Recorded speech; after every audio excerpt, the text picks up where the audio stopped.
Shalom saudara yang dikasih oleh Tuhan. Renungan kita hari ini berjudul mempromosikan Tuhan, bukan promosi diri. Saya percaya sudah tidak asing di telinga kita kata-kata melayani. Ya, sebagian orang percaya pada Yesus, melayani adalah sebuah gaya hidup yang dimana bukan hanya dilakukan di dalam gereja, tetapi juga di luar gereja. Melayani adalah sebuah keharusan bagi kita orang-orang beriman yang pada Yesus Kristus. Karena Yesus pun semasa hidupnya memberikan hidupnya untuk melayani kita semua manusia, dari pemungut cukai, nelayan, pekerja seks komersial, ibu-ibu, bapak-bapak, sampai orang-orang yang sering jatuh bangun dalam dosa pun Ia layani, yaitu kita sampai detik ini. Itu sebabnya jika kita mengaku pengikut Yesus, seharusnya kita melayani layaknya apa yang sudah Yesus lakukan saat hidupnya. Dari renungan hari ini, saya rindu kita mengenal salah satu dosa yang halus yang perlu kita tahu saat kita melayani. Nama dosa tersebut ialah promosi diri. Saat kita melayani, ada banyak benefit yang kita dapat.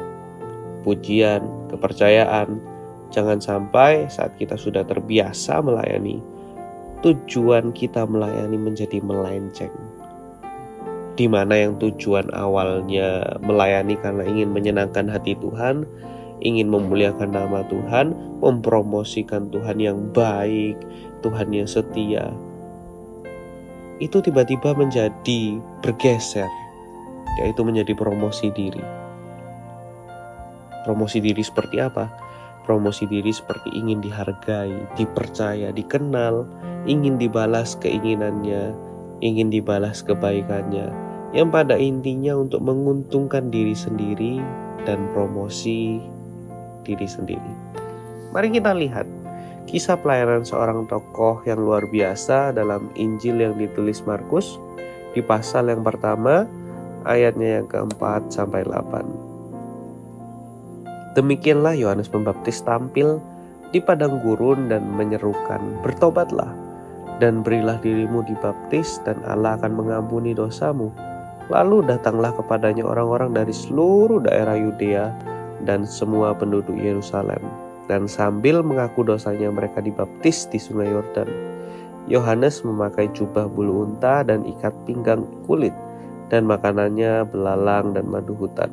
Inilah yang diberitakannya, "Sesudah aku akan datang Ia yang lebih berkuasa dari aku. Membungkuk dan membuka tali kasutnya pun aku tidak layak. Aku membaptis kamu dengan air, tetapi Ia akan membaptis kamu dengan Roh Kudus." Kita bisa lihat kesuksesan pelayanan dari seseorang yang bernama Yohanes ini.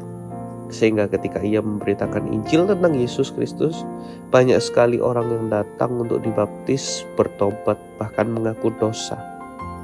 Tapi pencapaiannya tidak menggeser tujuan dari pelayanannya.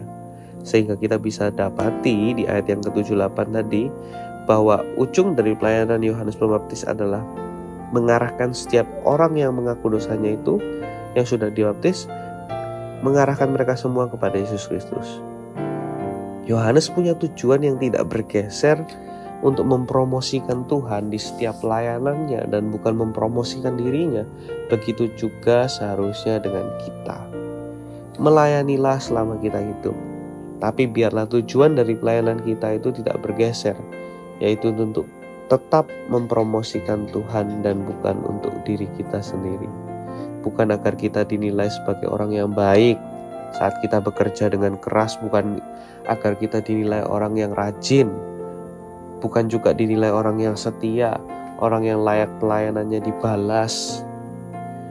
Jika pelayanan kita tidak dibalas dengan kebaikan, tetapi selama mereka bisa melihat kasih Yesus lewat pelayanan kita, itu cukup. Tuhan Yesus memberkati.